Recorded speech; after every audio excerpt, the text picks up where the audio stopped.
Hi my dear students, welcome to Chemistry SR, our chemistry channel.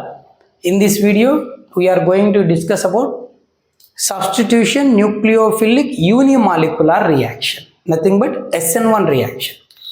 మన intermediate second year 11th chapter అయిన hollow alkene hollow ఏరిన్లో board ఎగ్జామ్స్కి important అయినటువంటి topic. ఓకేనా, SN1 reaction. ఒకసారి పబ్లిక్లో అడిగాడు explain SN1 and SN2 reactions అని. Previous వీడియోలో SN2 రియాక్షన్ చేసాము, దీంట్లో SN1 చూద్దాం. ఓకే, SN1 గత వీడియోలో సబ్స్టిట్యూషన్ అంటే ఏంటి, న్యూక్లియోఫిలిక్ సబ్స్టిట్యూషన్ అంటే ఏంటో కూడా చెప్పాం. సింప్లీ సబ్స్టిట్యూషన్ అంటే one atom or molecule in a compound is replaced by another atom or molecule. That is called substitution. If the substitution reaction is carried out by a nucleophile, then the substitution reaction is said to be nucleophilic substitution. Okay, సరే, ఇక్కడ nucleophilic substitution but ఏందో unimolecular అన్నాడు, అదేంటో చూద్దాం. యాక్చువల్గా ఈ SN1 reaction అంటే nucleophilic substitution unimolecular reaction అనేది పోలార్ సాల్వెంట్లో జరుగుతుంది. అది కూడా ఎలాంటి పోలార్ సాల్వెంట్ అంటే ప్రోటాన్ను ఇవ్వగలిగే H+ను డొనేట్ చేయగలిగే సాల్వెంట్స్లో జరుగుతుంది. నథింగ్ బట్ ప్రోటిక్ సాల్వెంట్ అంట. సో ఇక్కడ SN1 reaction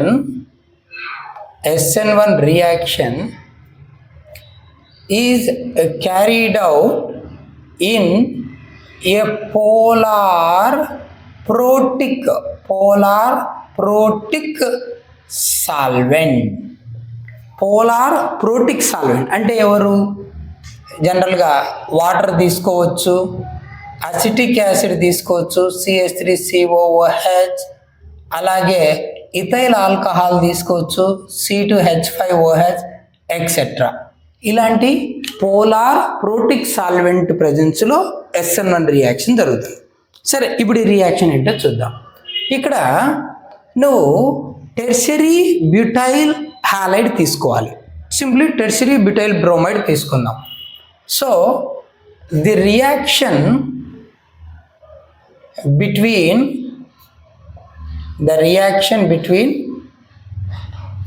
tertiary butyl bromide and hydroxyl ion give tertiary butyl bromide hydroxyl ion react అయిపోతే give tertiary butyl alcohol and bromide ion. ఓకేనా, ఏంటి ఆ రియాక్షన్ చూద్దాం. Tertiary butyl CH3 taken 3 times Br, hydroxyl ion OH minus, we get CH3 taken 3 times OH, tertiary butyl alcohol and bromide ion. ఓకేనా, ఏంటిది tertiary butyl bromide. Okay, ఇక్కడ ఏమొస్తుంది, tertiary butyl alcohol వస్తుంది. ఓకేనా, ఇక్కడ న్యూక్లియోఫైల్ ఎవరు, hydroxyl ion. Okay, hydroxyl ion is the nucleophile. Clear. ఈ reaction ఎలా వన్ అని ఎందుకు అన్నాము అనేది ఇప్పుడు చూద్దాం. This reaction follows first order kinetics అంటాడు, అదేంటో చూద్దాం. So this reaction follows first order kinetics. First order kinetics follow అవడం ఏంటి అంటే ఈ రియాక్షన్ యొక్క స్పీడు లేదా రేట్ అనేటువంటిది ఒకే ఒక రియాక్టెంట్ కాన్సన్ట్రేషన్ పైనే డిపెండ్ అవుతుంది. ఇక్కడ రెండు ఉన్నాయి, హైడ్రాక్సిల్ అయాన్ ఉంది, టెర్షరీ బ్యూటైల్ ఆల్కహాల్ ఉంది. కానీ ఈ రియాక్షన్ స్పీడ్ అనేది కేవలం ఆల్కైల్ హాలైడ్ కాన్సన్ట్రేషన్ పైనే డిపెండ్ అవుతుందంట. అంటే ఇప్పుడు రియాక్షన్ జరుగుతున్నప్పుడు ఈ ఆల్కైల్ హాలైడ్ కాన్సన్ట్రేషన్ డబుల్ చేసావు అనుకో, రేట్ డబల్ అవుతుంది. కాన్సన్ట్రేషన్ హాఫ్ చేసావనుకో రేట్ హాఫ్ అయిపోతుంది, అంటే స్పీడ్. దీని కాన్సన్ట్రేషన్ మార్చినప్పుడు. కానీ న్యూక్లియోఫైల్ కాన్సన్ట్రేషన్ పెంచు, తగ్గించు, డబుల్ చేయి, హాఫ్ చేయి, రేట్ అంటే స్పీడ్ ఆఫ్ ది రియాక్షన్లో ఎలాంటి చేంజ్ ఉండదు. దీని అర్థం ఏంటి? ఈ రియాక్షన్ యొక్క స్పీడ్ అనేది కేవలం tertiary butyl bromide, nothing but alkyl halide concentration పైన మాత్రమే డిపెండ్ అవుతుంది అంటాం. అందుకే దీన్ని ఫస్ట్ ఆర్డర్ కైనెటిక్స్ ఫాలో అవుతుంది అంటాం.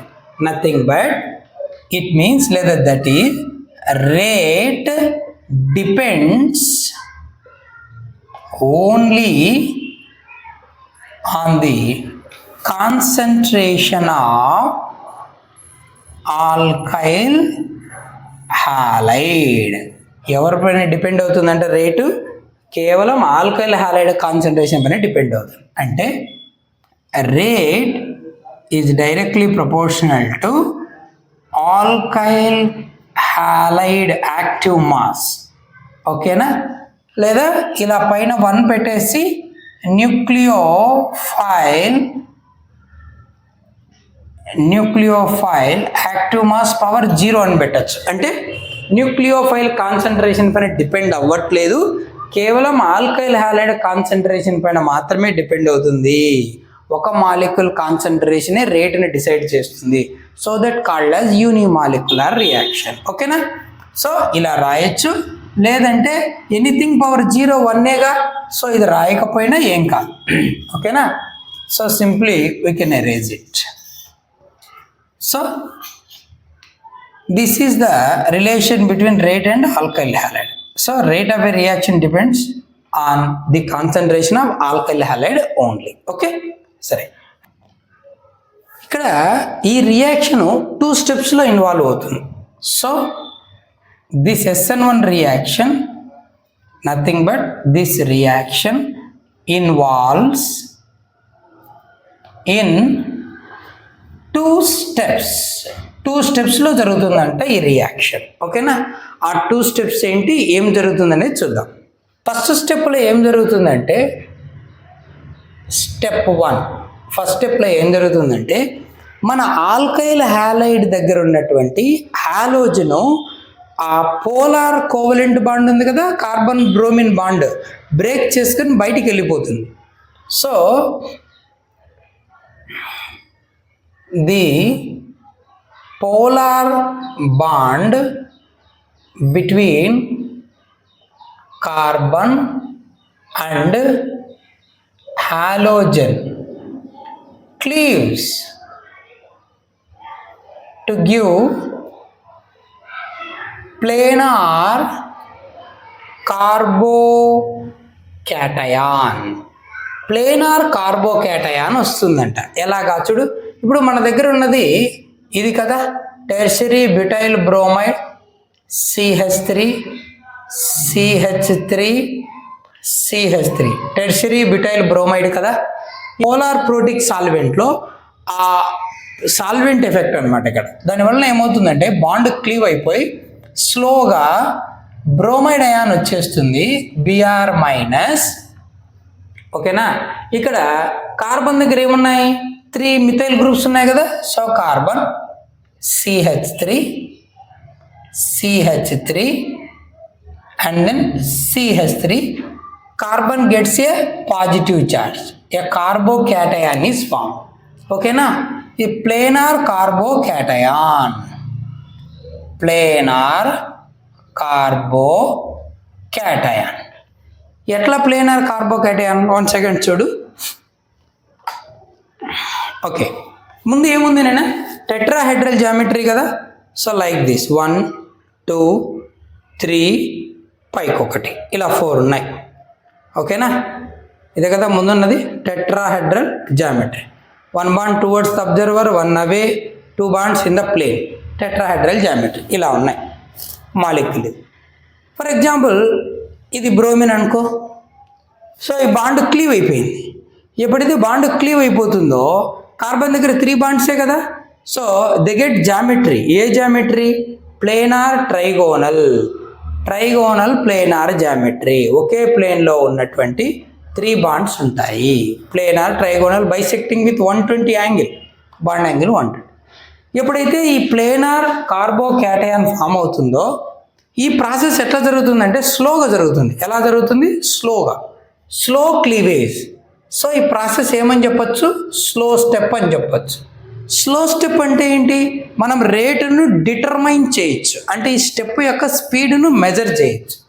అందుకే దీన్ని ఏమంటారంటే స్లో స్టెప్ లేదా రేట్ డిటర్మైనింగ్ స్టెప్ అంటారు. సో ఈ స్టెప్లో ఎన్ని మాలిక్యూల్స్ ఇన్వాల్వ్ అవుతున్నాయి?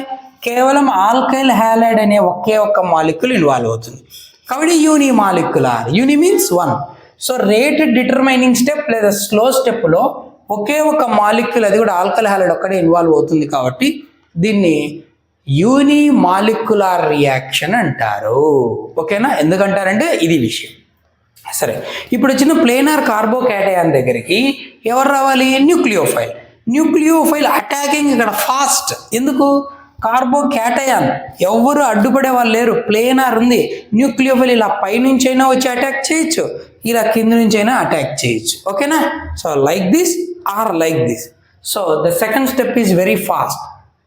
For this CH3 taken 3 times plus planar carbocation, a nucleophile OH minus, ఇక్కడ మనం తీసుకున్నది hydroxyl ion, which attacks on planar carbocation from either above and below of the plane. This is a fast step. We get CH3 taken 3 times COH.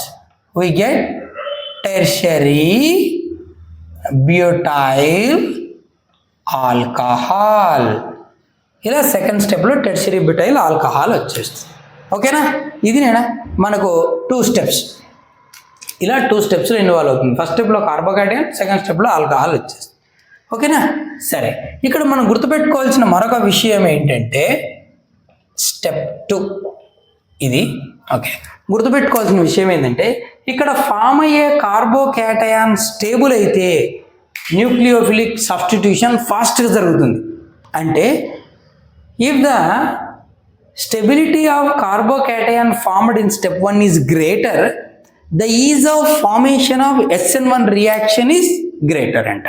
So simply more the stability of carbocation form in a carbocation more stable అయితే more the reactivity towards SN1 reaction. A alkyl halide అయితే more stable carbocation ఇవ్వగలదో అది SN1 రియాక్షన్లో బాగా జరుగుతుంది. ఓకేనా? SN1 reaction బాగా జరిపిస్తుంది. అంటే ఇక్కడ నువ్వు రియాక్టివిటీ ఆర్డర్ గమనిస్తే రియాక్టివిటీ ఆర్డర్ ఆల్కైల్ హ్యాలైడ్స్ గమనిస్తే ప్రైమరీ కార్బోకేటయాన్ కంటే సెకండరీ బాగా స్టేబుల్, సెకండరీ కంటే tertiary alkyl halide tertiary carbocation ఇంకా బాగా స్టేబుల్. కాబట్టి ప్రైమరీ కార్బోకేటయాన్ కన్నా సెకండరీ స్టేబుల్, సెకండరీ కన్నా టెర్షరీ బాగా స్టేబుల్. కాబట్టి టెర్షరీ ఆల్కైల్ హ్యాలైడ్లు SN1 రియాక్షన్ బాగా జరిపిస్తాయి. సో రియాక్టివిటీ ఆర్డర్ చూస్తే ఎవరు బాగా జరిపిస్తారు? Tertiary greater, secondary lesser, primary very lesser. ఓకేనా? ఎందుకంటే టెర్షరీ ఆల్కైల్ హ్యాలైడ్ ఇచ్చేటువంటి tertiary carbocation more stable tertiary. ఓకేనా? సెకండరీ కార్బోకేటయాన్లో కార్బన్ 2 అదర్ కార్బన్తో లింక్ అయితే సెకండరీ, ఒకదాంతో లింక్ అయితే ప్రైమరీ. సో టెర్షరీ కార్బోకేటయాన్ బాగా స్టేబుల్ కాబట్టి టెర్షరీ ఆల్కైల్ హ్యాలైడ్లు SN1 రియాక్షన్ బాగా జరిపిస్తాయి. అందుకే ఇక్కడ మనం టెర్షరీ బ్యూటైల్ బ్రోమైడ్ను తీసుకున్నాము. ప్రీవియస్ వీడియోలో SN2 రియాక్షన్లో ప్రైమరీ ఆల్కలీ హాలైడ్ తీసుకున్నాం. ఎందుకంటే అక్కడ steric hindrance key role play చేస్తుంది. Nucleophile attack, halogen leaving at a time జరుగుతాయి, హిండరెన్స్ ఉండకూడదు. కాబట్టి SN2లో న్యూక్లియోఫైల్ అటాక్ చేయడానికి హిండరెన్స్ ఉండకూడదు అంటే ప్రైమరీ ఆల్కలీ హాలైడ్ బాగా రియాక్ట్ అవుతుంది. ఇక్కడ SN1లో స్టేబుల్ కార్బోకేటయాన్ రావాలి. ఎవరు స్టేబుల్ కేటయాన్ ఇస్తారో వాళ్ళు SN1 బాగా జరిపిస్తారు. కాబట్టి SN1 రియాక్షన్ బాగా జరగాలంటే స్టేబుల్ కార్బోకేటయాన్ ఇచ్చే టెర్షరీ ఆల్కలీ హాలైడ్లు బాగా జరిపిస్తాయి. కాబట్టి tertiary more reactive towards SN1 than secondary than primary. I hope you understand. ఇది మనకు SN1 రియాక్షన్. బోర్డ్ ఎగ్జామ్ బాగా ఇంపార్టెంట్. హోప్గా మనం గుర్తుపెట్టుకోవాల్సిన ఒక చిన్న విషయం ఏంటంటే అక్కడ SN2 రియాక్షన్లో రెసిమైజేషన్ లేదా SN2 రియాక్షన్లో ఇన్వర్షన్ కాన్ఫిగరేషన్ వస్తుందని చెప్పాం కదా ఇక్కడ SN2లో. మరి ఇక్కడ ప్రోడక్ట్ ఏమొస్తుంది, అక్కడలాగా ఇన్వర్షన్ వస్తుందంటే రాదు.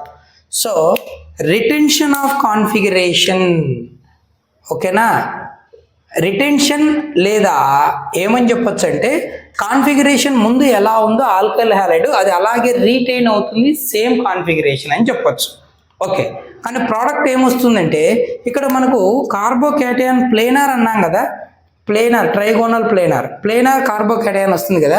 న్యూక్లియోఫైల్ పైనుంచైనా అటాక్ చేయొచ్చు, కింద నుంచైనా అటాక్ చేయొచ్చు అని అన్నాం కదా. సో ఒకవేళ న్యూక్లియోఫైల్ పైనుంచి అటాక్ చేసింది అనుకో ఒక ప్రోడక్ట్, ఓకేనా, కింద నుంచి అటాక్ చేసే పాసిబిలిటీ ఉంది కదా, ప్లేన్కి అబో ప్లేన్కి బిలో ఇంకో ప్రోడక్ట్, అంటే 2 products వచ్చే ఛాన్స్ ఉంది విత్ ఈక్విమోలార్ రేషియో. అందుకే ఏమంటారంటే ఇక్కడ వి గెట్ రెసిమిక్ మిక్చర్. ఏమొస్తుందైనా racemic mixture is the product ఏమొస్తుందంటే రెసిమిక్ మిక్చర్. ఏమొస్తుంది, రెసిమిక్ మిక్చర్. ఏంటి రెసిమిక్ మిక్చర్ అంటే 50% dextro isomer and 50% laevo isomer.